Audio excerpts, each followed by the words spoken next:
But ತುಂಬ ಜನ ನೀವು ಕನ್ಫ್ಯೂಸ್ ಮಾಡ್ಕೋತೀರಿ. ತುಂಬ ಗ್ಯಾಸ್ ಪಾಸ್ ಮಾಡಿದರೆ ಗ್ಯಾಸ್ ಟ್ರಬಲ್ ಅಂತೀರಿ. ಅದೇ ಬೇರೆ ಇದೇ ಬೇರೆ. ನೋಡಿ, ಗ್ಯಾಸ್ ಅಂದರೆ ನೀವು ತೇಗ್ತಿರಲ್ಲ, ಆ ಗ್ಯಾಸ್ ಎಲ್ಲಿಂದ ಬರುತ್ತೆ ಅಂದರೆ ನಿಮ್ಮ ಜಠರದಲ್ಲಿ ನೀವು ನುಂಗಿದ ಗಾಳಿ ಇರುತ್ತೆ. ನೀವು ಅದಕ್ಕೆ ಗಬ ಗಬ ಅಂತ ಊಟ ಮಾಡೋದು, ಎಲ್ಲೋ ಓಡಾಡ್ಕೊಂಡು ತಿನ್ನೋದು, ಸಾವಧಾನವಾಗಿ ತಿಂದ ಇದ್ರೆ ನುಂಗವಾಗೆ 1.25 ml ಗಾಳಿ ನುಂಗ್ತೀವಿ ನಾವು.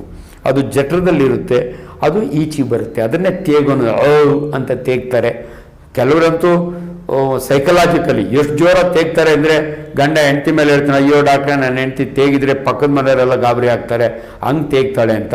ಇದ್ರಾಗ ಅರ್ಧ ಫಿಸಿಕಲ್ಲು ಅರ್ಧ ಸೈಕಲಾಜಿಕಲ್ಲು. ಸೊ ಆದ್ದರಿಂದ ದಯವಿಟ್ಟು ಅದೇನು ದೊಡ್ಡ ಕಾಯಿಲೆ ಅಲ್ಲ, ನಮ್ಮ ಹತ್ರ ಬಂದರೆ ಅದಕ್ಕೆ ಸ್ಪಷ್ಟವಾದ ಟ್ರೀಟ್ಮೆಂಟ್ ಇರುತ್ತೆ.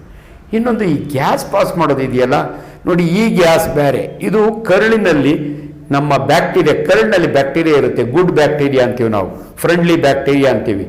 ನಾವು ತಿಂದ ಆಹಾರದಲ್ಲಿ ಪ್ರೋಟೀನ್ಸ್ ಇರುತ್ತೆ. ಜಠರದಿಂದ ಅರ್ಧಂಬರ್ಧಂ ಡೈಜೆಸ್ಟನ್ ಆಗಿ ಕರುಳಿಗೆ ಬಂದಾಗೆ ಕರುಳಿನ ಮೇಲೆ ಆ ಪ್ರೋಟೀನ್ಸ್ ಮೇಲೆ ಈ ಬ್ಯಾಕ್ಟೀರಿಯಾ ಆಕ್ಟ್ ಮಾಡಿದಾಗೆ ಗ್ಯಾಸ್ ಉತ್ಪತ್ತಿ ಆಗುತ್ತೆ.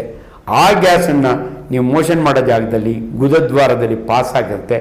ಆ ಗ್ಯಾಸು ಕೂಡ ಇಟ್ಸ್ ಎ ನಾರ್ಮಲ್ ಫೆನಾಮಿನ.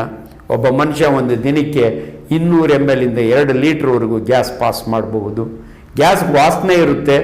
ಯಾಕಿರುತ್ತೆ ಅಂದರೆ 99.5% ನೈಟ್ರೋಜನ್, ಅದಕ್ಕೆ ಗ್ಯಾಸ್ ಇರೋಲ್ಲ, ಅದಕ್ಕೆ ಸ್ಮೆಲ್ ಇರೋಲ್ಲ.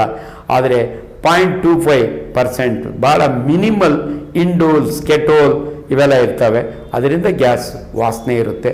ನೀವು ಪಾಸ್ ಮಾಡೋ ಗ್ಯಾಸ್ ವಾಸನೆ ಕಡಿಮೆ ಆಗಬೇಕು ಅಂದರೆ ಚೆನ್ನಾಗಿ ನೀರು ಕುಡೀರಿ, ಸೊಪ್ಪು ತರಕಾರಿ ತಿನ್ನಿ. ಆದರೆ ದ್ವಿದಳ ಧಾನ್ಯಗಳು, ಪ್ರೋಟೀನ್ಸು, ಕೋಳಿ ಮೊಟ್ಟೆ, ಮಟನ್ನು, ಚಿಕನ್ ಇವನ್ನ ಸ್ವಲ್ಪ ಕಡಿಮೆ ಮಾಡಿದರೆ ನಿಮಗೆ ಗ್ಯಾಸ್ ಸ್ಮೆಲ್ ಕಡಿಮೆ ಆಗ್ಬೋದು. ಅದಕ್ಕಿಂತ ಇಂಪಾರ್ಟೆಂಟು, ನಿಮ್ಮ ಕರುಳಿನಲ್ಲಿ ಒಂದು ಇನ್ಫೆಕ್ಷನ್ ಇದೆ, ಅಮೀಬಿಕ್ ಇನ್ಫೆಕ್ಷನ್ ಅಂತೀವಿ. ಅಮೀಬೆ ನಿಮಗೆ ಯೂಶಲಿ ಫುಡ್ಡಿಂದನೇ ಬರುತ್ತೆ. ಸೊ ನೀವು ಹೊರಗಡೆ ತಿನ್ನುವ ಆಹಾರದಲ್ಲಿ, ಮಾಸ್ ಕುಕ್ಕಿಂಗ್ನಲ್ಲಿ ಅಮೀಬೆ ಅದು ಪ್ರೋಟೋಜೋವಾ.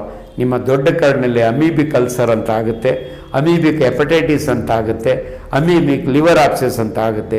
ಈ ಅಮೀಬಿಯಾಸಿಸ್ನಲ್ಲಿ ಗ್ಯಾಸು ತುಂಬ ಸ್ಮೆಲ್ ಇರುತ್ತೆ.